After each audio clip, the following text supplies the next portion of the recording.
Hello दोस्तों, आप सभी का स्वागत है। आज हम दर्रा के बारे में पढ़ेंगे, पास के बारे में पढ़ेंगे। दो देशों के बीच पहाड़ी पठारी रास्तों से जाने वाले मार्ग को ही हम दर्रा कहते हैं। जैसे मान लीजिए कि यह पहाड़ है और इधर जाना हो इसको पार करके, और या इधर से इधर आना हो, तो इससे बीच से होकर जाने वाला जो मार्ग होता है, यानी जो रास्ता होता है, उसी को हम दर्रा कहते हैं। इस वीडियो को हम शुरू कर रहे हैं, लास्ट तक देखिएगा। अच्छा लगे तो लाइक, सब्सक्राइब और शेयर भी कीजिएगा। चलिए शुरू करते हैं।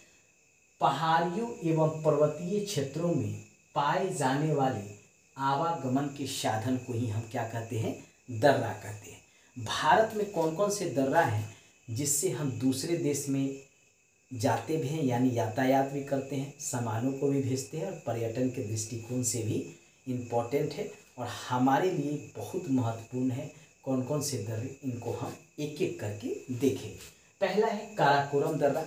यह दर्रा जो है आपका पहले जम्मू कश्मीर और लद्दाख एक ही था, तो जम्मू कश्मीर में माना जाता था। अब जो है यह लद्दाख में पड़ता है, यानी यहाँ पर यह दर्रा है और इसको कहा जाता है काराकोरम दर्रा। और वर्तमान समय में यह लद्दाख में स्थित है। कहाँ स्थित है वर्तमान समय में? लद्दाख में स्थित है। भारत का सबसे ऊंचा दर्रा है, यानी भारत का सबसे ऊंचा यह दर्रा है। कौन सा? काराकोरम दर्रा। हम प्रश्नों को भी देखेंगे लास्ट में। पहले हम इसको चैप्टर को पढ़ लेते हैं और फिर एक एक करके हम प्रश्नों को देखेंगे। अगर प्रश्न पूछेगा कि भारत का सबसे ऊंचा दर्रा कौन सा है, तो काराकोरम दर्रा। कहाँ स्थित है? तो लद्दाख में स्थित है। अगला है जोजिला दर्रा। यह जम्मू कश्मीर में स्थित है। श्रीनगर को कारगिल और लेह से यह दर्रा जोड़ता है और इसी दर्रे पर NH-1D स्थित है। शीतकाल यानी ठंडा के समय यह बंद हो जाता है। यहाँ पर ही जोजिला सुरंग स्थित है, यानी यह जो दर्रा है जोजिला दर्रा, यह पड़ता है आपका जम्मू कश्मीर में। यहाँ पर यह जोजिला दर्रा पड़ता है और इस दर्रे से होकर हम कहाँ जाते हैं? हम इस दर्रे से होकर लेह जाते हैं, यानी जम्मू से क्या करते हैं? जम्मू कश्मीर से होकर हम लद्दाख जाते हैं, यानी जाने का मार्ग है। लेह लद्दाख की राजधानी है। तो हम जोजिला दर्रा से कहाँ जाते हैं? हम जोजिला दर्रा से श्रीनगर को कारगिल और लेह होते हुए हम लेह में जाते हैं। ठीक है, यानी जोजिला दर्रा हमारे लिए बहुत इम्पोर्टेंट रखता है, यातायात के लिए भी और सामान को एक जगह से दूसरी जगह लाने ले जाने के लिए भी, और सामरिक दृष्टिकोण से। अगला दर्रा है बुर्जिल दर्रा। यह जम्मू कश्मीर में स्थित है। यह भी दर्रा जम्मू कश्मीर में स्थित है और यहाँ पर यह दर्रा जो है जम्मू कश्मीर में स्थित है। और इस दर्रे से होकर क्या किया जाता है? कश्मीर से लद्दाख हम जाते हैं, यानी यह भी जो है कश्मीर को लद्दाख से जोड़ता है। अगला है पीर पंजाल दर्रा। यह भी जम्मू कश्मीर में स्थित है और जम्मू कश्मीर को श्रीनगर से यह जोड़ता है। पीर पंजाल से होकर हम कभी पाकिस्तान भी जाते थे, लेकिन अभी उसे बंद कर दिया गया है। ये है आपका पीर पंजाल दर्रा। यहाँ से होकर हम जम्मू कश्मीर से श्रीनगर होते हुए जाते हैं। अगला है सिपकीला दर्रा। यह कहाँ स्थित है? तो यह हिमाचल प्रदेश में स्थित है और सतलज नदी जो है इसी से होकर भारत में प्रवेश करती है।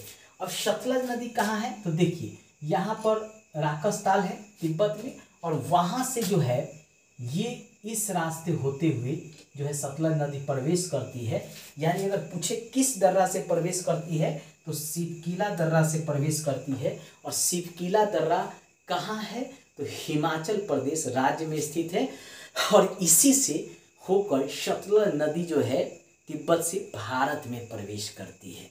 चलिए अगला है रोहतांग दर्रा। यह कहाँ स्थित है? तो यह हिमाचल प्रदेश में स्थित है। सिपकीला दर्रा भी हिमाचल प्रदेश में और रोहतांग दर्रा भी हिमाचल प्रदेश में। यहाँ से मनाली को लेह सड़क मार्ग जोड़ता है। देखिए ये है रोहतांग दर्रा, यहाँ पर है रोहतांग दर्रा, और यहाँ से जो है मनाली होते हुए हम लेह जाते हैं, यानी लद्दाख की राजधानी जाते हैं।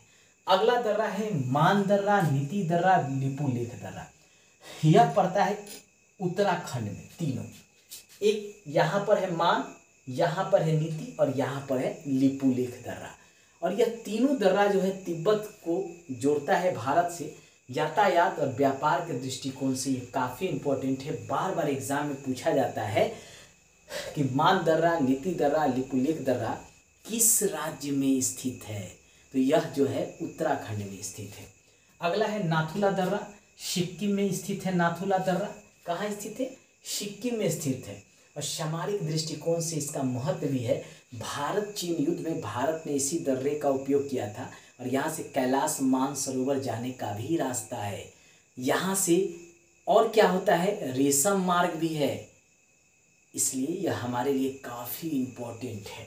ठीक है, रेशम मार्ग भी है। भारत चीन युद्ध के समय जो है इसका उपयोग किया था और यह सिक्किम राज्य में स्थित है। सिक्किम में एक और दर्रा स्थित है, वह दर्रा है आपका जलेपला दर्रा। यह भी जो दर्रा है वह तिब्बत को क्या करता है, भारत को तिब्बत से जोड़ता है। इस रास्ते होते हुए हम चीन भी जा सकते हैं।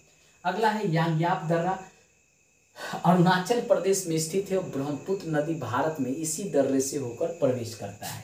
यानी ये वाला जो भाग है अरुणाचल प्रदेश का है और यहाँ से यह दर्रा जो है स्थित है और यहीं से जो है ब्रह्मपुत्र नदी जो है भारत में प्रवेश करता है।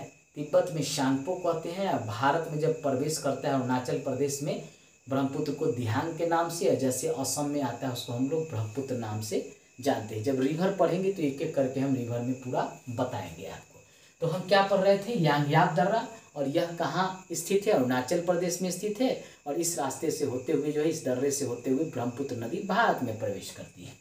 अगला है दीफू दर्रा, यह भारत और म्यांमार की सीमा पर स्थित है। देखिए ये है दीफू दर्रा, ये भारत और म्यांमार के सीमा पे स्थित है, यानी भारत से हम जो है चलकर म्यांमार जा सकते हैं, यातायात कर सकते हैं, व्यापार कर सकते हैं।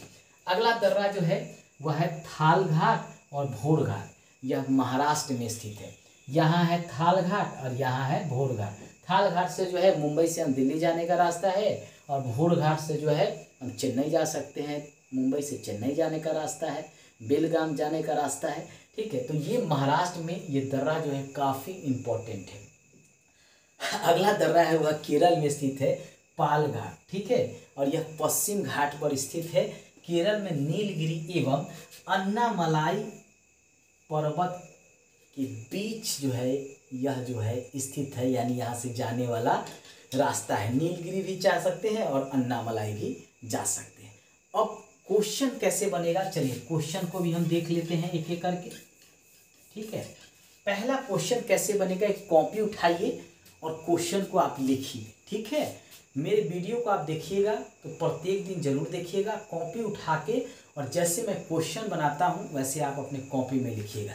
पहला क्वेश्चन बनेगा कि काराकोरम दर्रा कहाँ स्थित है, तो काराकोरम दर्रा लद्दाख में स्थित है। फिर समझ लीजिए, प्रश्न पूछेगा काराकोरम दर्रा कहाँ स्थित है, तो लद्दाख में स्थित है। दूसरा प्रश्न पूछेगा कि भारत का सबसे ऊंचा दर्रा कहाँ स्थित है, तो लद्दाख में स्थित है काराकोरम दर्रा, ये इंपॉर्टेंट है। अगला प्रश्न जोजिला दर्रा, अब ये इंपॉर्टेंट है, यहाँ से कैसे प्रश्न पूछेगा, प्रश्न पूछेगा NH यानी नेशनल हाईवे 1D किस दर्रे पर स्थित है, तो जोजिला दर्रा पे स्थित है। कहाँ स्थित है, तो जम्मू कश्मीर में स्थित है। यहाँ से कौन सा रास्ता होकर जाता है, तो श्रीनगर से जो है हाँ लेह जाने का यहाँ से मार्ग है। अगला है बुर्जिल दर्रा, कहाँ स्थित है, किस राज्य में स्थित है, तो जम्मू कश्मीर में स्थित है। अगला है पीर पंजाल दर्रा, कहाँ स्थित है, तो जम्मू कश्मीर में स्थित है। यहाँ से कहाँ जाते हैं हम, तो हम कहाँ से जाते हैं, जम्मू से श्रीनगर जाते हैं। अगला है सिपकिला दर्रा, मोस्ट इंपॉर्टेंट है, VVI, इसको VVI कर लीजिए। ठीक है, यहाँ से क्वेश्चन बनेगा कि सिपकिला दर्रा किस राज्य में स्थित है, तो हिमाचल प्रदेश में स्थित है। सिपकिला दर्रा किस राज्य में स्थित है, हिमाचल प्रदेश में स्थित है। और यहाँ से कौन सी नदी इस दर्रे से होकर पार करती है? तो सतलज नदी पार करती है। कौन सी पार करती है? सतलज नदी पार करती है। क्वेश्चन को आप कॉपी में लिखते चलिएगा। चलिए और दर्रा से कैसे क्वेश्चन बनेगा। अगला है रोहतांग दर्रा। किस राज्य में स्थित है रोहतांग दर्रा? तो हिमाचल प्रदेश राज्य में स्थित है। इसका महत्व क्यों है? तो यहाँ से जो है मनाली और लेह जाने वाला मार्ग है। पूछेगा मनाली और लेह जाने वाला मार्ग किस दर्रे पर स्थित है? तो रोहतांग दर्रे पर स्थित है। मनाली और लेह जाने वाला मार्ग किस दर्रे पर स्थित है? तो रोहतांग दर्रे पर स्थित है। अगला है मान दर्रा, नीतू दर्रा, लिपुलेख दर्रा। दो क्वेश्चन बनेगा। मान दर्रा, नीति दर्रा और लिपुलेख दर्रा किस राज्य में स्थित है? तो उत्तराखंड में स्थित है। यहाँ से कहाँ जाने का मार्ग है? तो तिब्बत जाने का मार्ग है। अगला है नाथुला दर्रा। किस राज्य में स्थित है? तो सिक्किम में स्थित है। भारत और चीन का युद्ध 1962 में हुआ था। तो भारत ने किस दर्रे का उपयोग किया था? तो नाथुला दर्रा का उपयोग किया था। पुराने समय यानी प्राचीन समय में किस दर्रे से होकर रेशमी मार्ग था? तो नाथुला दर्रा से होकर स्थित रेशमी मार्ग था। अगला है यांग्याप दर्रा। किस राज्य में स्थित है? अरुणाचल प्रदेश में स्थित है। ब्रह्मपुत्र नदी किस दर्रे से होकर भारत में प्रवेश करती है? तो यांग्याप दर्रा से प्रवेश करती है। अगला क्वेश्चन बनेगा दीफू दर्रा भारत को किससे जोड़ता है? तो म्यांमार से जोड़ता है। दीफू दर्रा भारत को किससे जोड़ता है? म्यांमार से जोड़ता है। अगला है थालघाट भोरघाट दर्रा किस राज्य में स्थित है? महाराष्ट्र में स्थित है। थालघाट भोरघाट दर्रा किस राज्य में स्थित है? महाराष्ट्र में स्थित है। यहाँ से कहाँ जाते हैं? तो थाल दर्रा से जो है हम मुंबई से दिल्ली जाते हैं और भोरघाट दर्रा से हम मुंबई से जो है बेलगाम या चेन्नई की तरफ जाते हैं। अगला है पालघाट दर्रा किस राज्य में स्थित है? तो केरल में स्थित है। किस घाट पर स्थित है? तो पश्चिम घाट पर स्थित है। और यहाँ कौन सी पहाड़ी पर स्थित है? तो नीलगिरी और अन्नामलाई पहाड़ी के पास जो है पालघाट स्थित है। तो इस तरह से क्वेश्चन बनेगा। क्वेश्चन आप कॉपी में लिखते चलिएगा। एक दो बार वीडियो जो है थोड़ा स्लो करके देखिएगा और क्वेश्चन इसी तरह से पूछा जाएगा। पहले क्वेश्चन लिखिएगा और फिर आंसर लिखिएगा। रेड पेन से प्रश्न लिखिए और ब्लू पेन से जो है आप उसका उत्तर लिखिए। एक कॉपी बना लीजिए। जैसे मैं वीडियो बनाता हूँ आप क्वेश्चन जैसे मैं बताता हूँ कि इस चैप्टर से कैसे उठेगा आप उस तरह क्वेश्चन लिखिए।